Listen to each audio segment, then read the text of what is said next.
My name is Mark.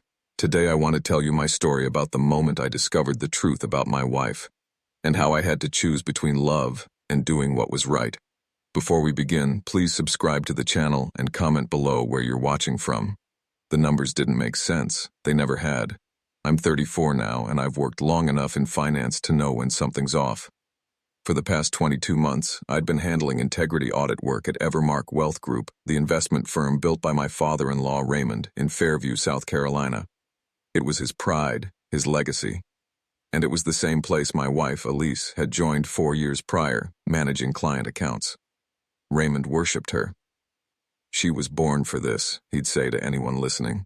Every time she walked into a room, he lit up like she was made of gold, but I'd been quietly tracking the numbers in the accounts she managed, and they weren't lining up. At first it was small, a few hundred missing here, 1,000 there, pension savings that looked great on paper. But the actual portfolios told a different story.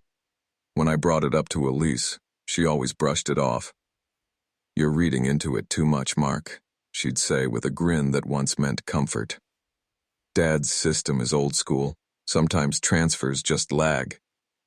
She'd kiss my cheek, then shift the topic. But her eyes, they'd turn sharp and unreadable for just a moment. That flicker stayed with me longer than her excuses. What hurt the most was watching Raymond beam with pride when Elise presented quarterly reports. "See how her portfolios soar," he'd tell the other advisors. "Clients are getting returns 12% above market." But I knew those clients weren't seeing gains. Their accounts were leaking, and Elise's spending had tripled. Several weeks back, I started keeping track. Screenshots, duplicate records, transaction logs that didn't exist in the real ledgers. I told myself maybe I was paranoid. Then I found Dora Mitchell's account, a 74-year-old widow, and I stopped pretending. Her statement claimed she had $94,000. The real balance? $59,000. That missing $35,000 was meant for her medical care. I stared at that number for a long time. The records I'd gathered sat in a folder in the filing cabinet compartment at work, waiting. Every night I'd come home, kiss Elise hello, and watch her laugh at some show on TV, while I sat there wondering if she was stealing from people who trusted her family with everything they had. She'd just gotten a Lexus, and said it was a company reward. Raymond couldn't stop bragging. That night, Elise leaned against the kitchen door and said, "Working late again?" She was wearing a sapphire necklace she claimed was her anniversary bonus, $2,400. I closed my work terminal and looked at her. This woman I'd loved for 6 years, married for 3. Was she destroying lives while her father toasted her success? I had met Elise at a coffee shop back when I was finishing my degree. She was stunning, smart, and always talking about building something different with her dad, a firm that actually helped families grow wealth in Fairview. Not like the cold big city firms in Lakeside. Raymond didn't trust me at first. I was from Harborfield. My dad worked boats, my mom cleaned houses, but Elise convinced him I was good with numbers. Once I graduated, he brought me on to help keep us clean, as he'd joked. Those early years felt right. Elise worked late helping clients, answering calls on weekends. Raymond would watch her from his office and say, "She was born for this. This business is built on trust," he reminded me once. "People hand you their futures. You'd better treat that like sacred ground." But something changed after Elise became lead portfolio advisor. The late nights continued, but the client calls didn't. She came home tired, said she'd been restructuring portfolios or exploring new investments. When I asked about specific clients, she got vague.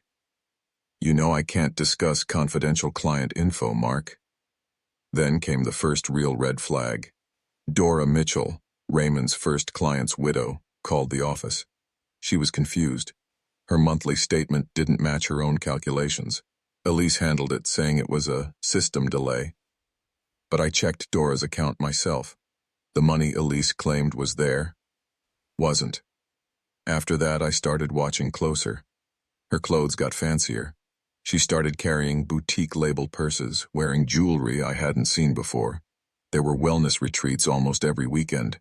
Every time I asked about it, she smiled and said it was from performance bonuses. Yes, Raymond had introduced a new bonus system, but there was no way it covered what she was spending, and now I have proof. The moment that pushed everything over the edge came one night while Elise was on a call in the hallway. She didn't see me coming up the stairs. "Move the lakeside funds now. Just keep the trail clean," she whispered to someone named Caleb. I froze. After she hung up, I casually asked about it. She said Caleb was a regulatory liaison Raymond had hired to assist with oversight, but Raymond had never mentioned any outside help. So the next day over lunch, I brought up the name. Careful, subtle. "Raymond," I asked, "how's that consultant you've got helping with the audit stuff?" He gave me a puzzled look. "Who are you talking about? Caleb? I've never hired anyone by that name." That night, I knew I couldn't ignore it anymore. I opened a new folder in the filing cabinet compartment. This one different. This one for Elise. Every question, able transfer, every mismatch in numbers, every moment that didn't feel right. I logged it all. I told myself I was doing it for Raymond, for the families who trusted us. I had no idea how deep it really went. Everything became crystal clear on November 28th, just 12 days before New Year's Eve. I was reviewing year-end financials when something caught my eye and stopped my heart. Miles and Ruth Carter, both in their 80s, had entrusted Evermark Wealth Group with $128,000, their entire life savings. Elise's statements claimed their portfolio had grown to $146,000, but the actual account showed $74,000. $72,000 was gone.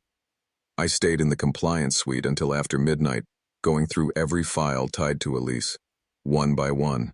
The pattern was clear: slow, quiet theft, always older clients. People who didn't check accounts online and relied on the printed quarterly updates Elise personally handled. The total came to $197,000 across 11 families. I drove home in silence. My fingers twitched on the steering wheel. Inside, Elise was wrapping gifts near the holiday pine centerpiece, humming to herself. She looked up, smiling, that familiar grin that once made everything feel okay. Now, it made me sick. "You're home late," she said, tying a ribbon around a box. "I picked up that scarf your sister wanted." I watched her place the gift beneath the tree, surrounded by other boxes bought with stolen money. The Lexus parked outside, the sapphire necklace on her wrist, the trip to Mexico she'd been planning, all of it, funded by retirees like Miles and Ruth, who might not even be able to heat their home this winter. "How was work?" she asked. "Fine," I said. But it wasn't. Nothing was. I walked upstairs, powered on my work terminal, and opened every file I'd been collecting. For the next 3 hours, I organized screenshots of real account balances, Elise's fake stay, Tiemann's, and a full breakdown of how much had been taken from each family. I saved everything onto an encrypted USB stick and labeled it simply, "The Truth About Elise." I didn't sleep. I lay next to her, listening to her breathe, knowing I was holding the truth in my pocket, knowing that in less than 2 weeks, I'd either destroy her life or let her continue destroying others. But that choice, it didn't stay in my hands for long. On December 20th, I decided to confront her, one last time. Maybe I'd missed something. Maybe this was more complicated than it seemed. I needed to believe there was a reason. At breakfast, I stirred my coffee slowly. "Elise, I've been looking into a few client accounts. Some things aren't matching up." She paused, her mug halfway to her lips. "What exactly are you suggesting?" "Balances don't align with what the statements report. There are big gaps. I think we should talk to your father. Figure out what's going on." Her face changed. The warmth vanished. Her expression turned sharp and unreadable. "Mark, you need to be really careful tossing around accusations you can't prove. I'm not accusing. I'm pointing out inconsistencies. Something's not right." She placed her coffee down, leaning back in her chair. "Sounds like you're questioning my work, my father's business, the company that pays for this house, your car, our entire life." The words hit hard. I felt like I'd been slapped. "Elise, I'm trying to protect the company. There are no problems," she snapped. "But there is a husband who's been digging through client files without clearance. Think about how Raymond's going to feel when he finds out." She was flipping the script, making me the problem, painting herself as the target of a jealous, prying husband. And I realized she wasn't just hiding something. She was willing to burn everything to stay protected. "I have clearance to review those files," I said calmly. "It's part of my role." Elise crossed her arms, her tone sharp. "Your job is internal auditing, not digging through a lead portfolio advisor's records. Maybe focus on your own tasks instead of trying to tear down mine." She stood, smoothed her skirt, and walked off like the conversation was over. Later that day, Raymond called me into his office. Elise was already there, sitting quietly, eyes red like she'd been crying. Her hands were folded in her lap, the perfect image of someone wounded. "Mark," Raymond began, disappointment thick in his voice. "Elise told me you've been accusing her of serious issues with client handling." I looked at Elise. She avoided my eyes, staring at her hands. She'd beaten me to him, spun her story first. "Raymond, I've found clear mismatches in client balances. In several cases, large amounts are simply gone." "What kind of mismatches?" he asked, tense. "Statements showing higher totals than actual account values." His expression darkened. "That's a serious charge, Mark. Are you certain?" "I've got records." Before I could say more, Elise cut in. "He gathered that by snooping through confidential files, without approval." Raymond turned to me. "Is that true?" I paused. I'd walked right into the trap. I was reviewing files as part of my normal audits. "Only Elise's?" he asked. "Why target your own wife?" The air went still. How could I say it? That her spending didn't match her paychecks? That I suspected she was stealing? "I audit all departments," I managed. "Weekly." Raymond sighed and rubbed his forehead. "Mark, I think it's best if you take some time off for the holidays. We'll deal with this in the new year." "Raymond, please, just review what I've gathered." "I don't want to see anything obtained without proper clearance," he snapped. Then turning to Elise, he said, "I want a full review of your client accounts. Make sure everything's in order." Nodded gently. "Of course, Dad. I'll have it done before Mark returns." As I left, I knew I'd lost round one. Elise had cast herself as the victim. Raymond had taken the bait, and now she had time. Time to erase everything. That night, Elise played the role of perfect wife. She made my favorite meal, opened a bottle of wine, and cuddled beside me on the couch. "Maybe this is a good thing," she said sweetly. "We could use the break. Let's spend holiday eve with my family. No stress." I nodded, but inside I was calculating. She thought she'd shut me down. Raymond thought this was just a misunderstanding. Neither of them knew I still had the encrypted USB stick, with every file, every screenshot, every statement, safely hidden. They thought the threat was gone. They had no idea the storm was coming. Holiday Eve morning, Elise was out getting her hair done for the family year-end gathering. That's when the call came, from the man I never expected to hear from. "Mr. Evans? This is Caleb Stanton. I believe you've been doing your own investigation into account discrepancies at Evermark Wealth Group." My heart stopped. "How do you know about that?" "Your father-in-law hired me 3 months ago. I work with Evermark's risk liability partner. 2 clients had filed quiet complaints and he wanted it looked into privately. We've built a case, and I believe your wife is behind a major embezzlement scheme." The room tilted around me. "Raymond hired you? But when I asked him about you, he was trying to protect the firm until we had hard proof." "Your activity last week alarmed Elise. Since then, she's been scrambling, moving money, tampering with data. She knows she's being watched." "So, you know about the missing funds?" "I know more than that," Caleb said, voice grim. "This isn't just skimming. Elise has been running a Ponzi scheme. New deposits from clients are being used to cover gaps in older ones. We estimate losses around $400,000. I sat down slowly. "How many families?" 18, nearly all elderly. Most don't monitor their accounts closely. That made them easy targets. It felt like a punch to the chest. Elise wasn't just stealing, she was taking from people who trusted her. People like Nancy Collins, whose late husband helped build this company. Like Frank and Edna Miller, who might not even know their savings were gone. There's more, Caleb continued. We found she's working with someone inside Eastwell Community Bank. She's been moving the money through that partner to cover her tracks. I swallowed. What does Raymond know now? Everything. We briefed him yesterday. He's crushed. He thought Elise was the future of this company. Instead, she's been tearing it apart from the inside. And now? We're coordinating with the Financial Crimes Task Force. Elise will be arrested within 48 hours. She'll face charges for wire fraud, elder abuse, and laundering. She's looking at 15 to 20 years.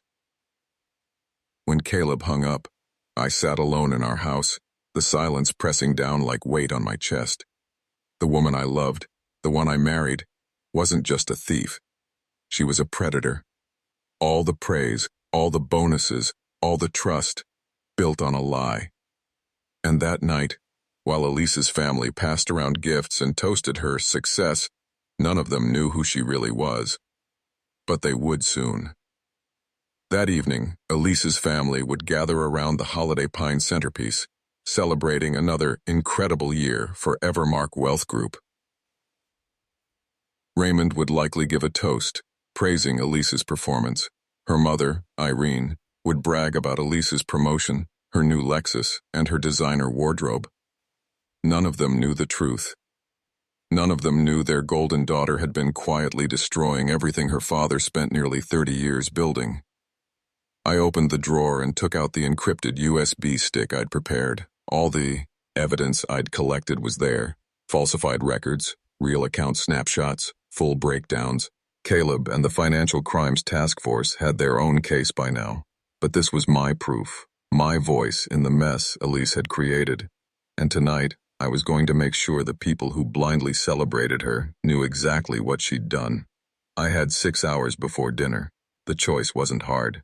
I spent the afternoon printing pages, copying files onto multiple drives, preparing a summary for each of the 18 victims.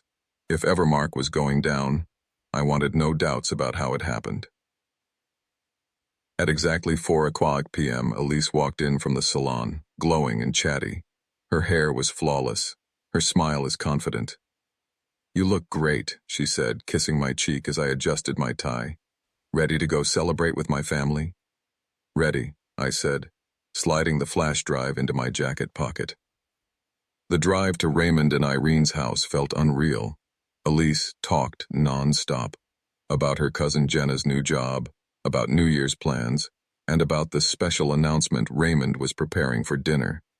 "He's being so mysterious," she laughed. "I think he's finally making me a full partner." Their house looked like a catalog.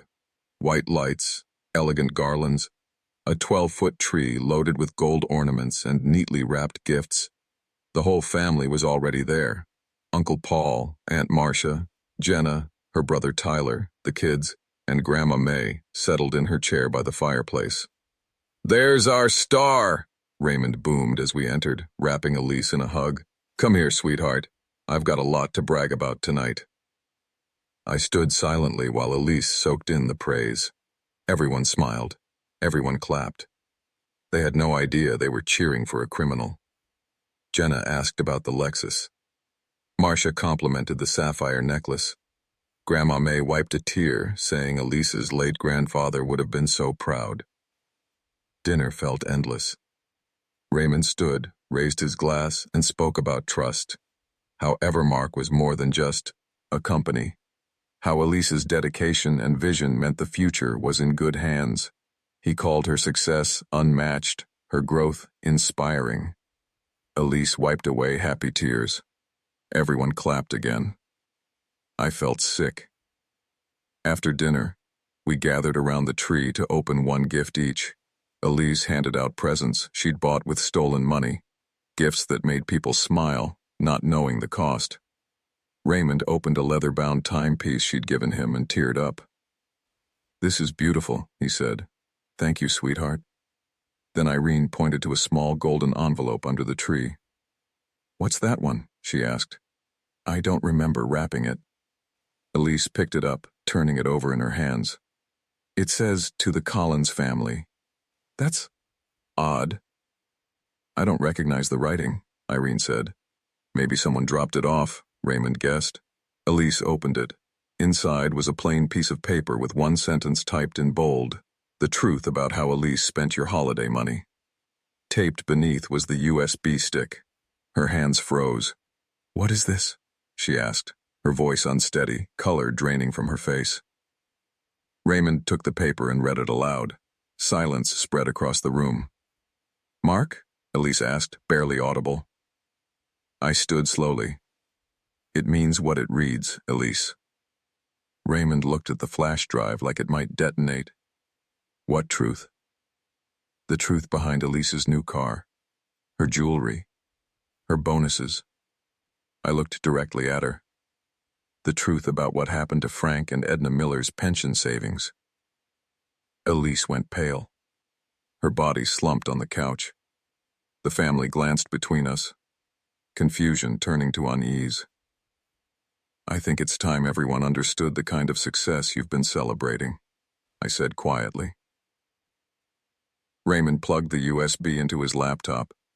The instrumental winter playlist still played softly in the background, the only sound in the room. One by one, the files opened. Screenshots, account breakdown, transaction logs. Each page proved the same thing: theft, lies, betrayal. "Dear God," Raymond whispered. His fingers shook on the mouse as he opened the Miller's file. Reported balance, $153,000. Actual, $89,000. He read aloud, his throat tight with emotion. He turned to Elise. "Elise, what is this?" Irene gasped. "Those are the Millers from the community center. Edna has cancer." The room exploded. Jenna demanded answers. Paul stood, pacing. Grandma May leaned in for a closer look and made a soft sound, like her breath had been knocked out. "You took money from Nancy Collins?" she whispered. Her husband was one of the first people to trust this company. Raymond kept scrolling. More names, more damage. Elise didn't speak. Couldn't. She looked like she might vanish if she didn't blink. And the storm had only just begun. Uncle Paul broke the silence first. "Is this some kind of joke?" Grandma May, reading over Raymond's shoulder, let out a soft sound, like her heart cracked in half. "You stole from Dora Mitchell?" she whispered. "From the Carters? From the Petersons? These people buried their husbands and trusted us." Raymond kept scrolling. With every click, the room sank deeper into disbelief. Each name, each amount. It was another blow. Finally, Elise spoke, her voice trembling and thin. "I can explain. I can fix this. The money isn't gone. It's just temporary." "Don't say another word, Elise." Raymond's voice cut through the room like glass. He shut the laptop and stood. His face was hollow. His hands hung stiff at his sides. "For almost 30 years, I built this business from nothing," he said, louder now. "I earned trust, helped families. I watched them retire with dignity." He pointed at Elise. "And you? You took it, from widows, from the elderly, while I bragged about how proud I was of you." Elise opened her mouth again, but Raymond raised a hand. "Get out," he said, barely audible now. "Get out of my house and don't come back." The instrument, Intel Winter Playlist, played quietly in the background. Elise stood slowly. She picked up her purse with fingers twitching, glanced around at the people who had once adored her. Irene cried into her hands. Jenna looked away. Grandma May stared at Elise like she was unrecognizable.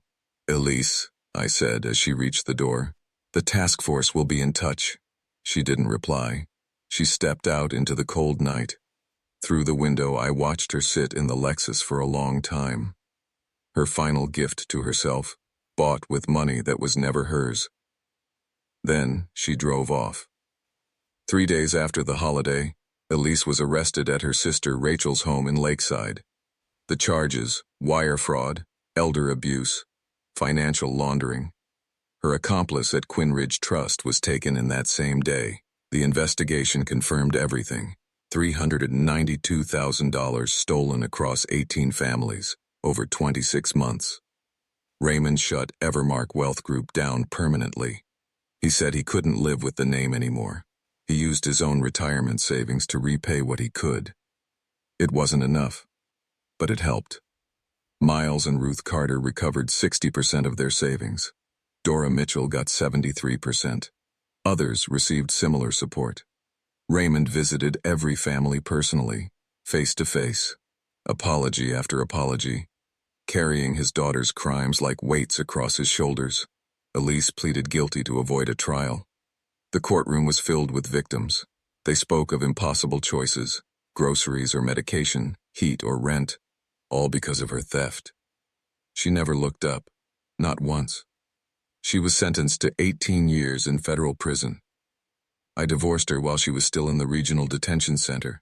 She signed the papers without a word. Her family never spoke to me again. I didn't blame them. I was a reminder of what tore them apart. 8 months later, I left Fairview and moved to Mapleton. Took a quieter job at a small firm focused on elder financial protection. It paid less, but every time I helped shield someone from fraud, it felt like making up for not speaking up sooner. I still think about it. If I'd said something earlier, done more. But then I remember Edna Carter getting to stay in her home, Dora Mitchell keeping her lights on. That's what mattered. I've learned something no one prepares you for. Love doesn't protect you from betrayal. But truth, told at the right time, might just protect someone else from the one you failed to stop. That was my story, and no matter how much time passes, some truths never stop echoing.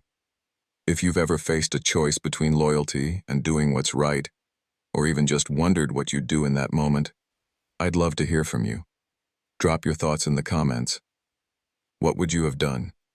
If this story hit home or made you think twice about trust, go ahead and hit subscribe, because the next story might be the one that changes how you see everything.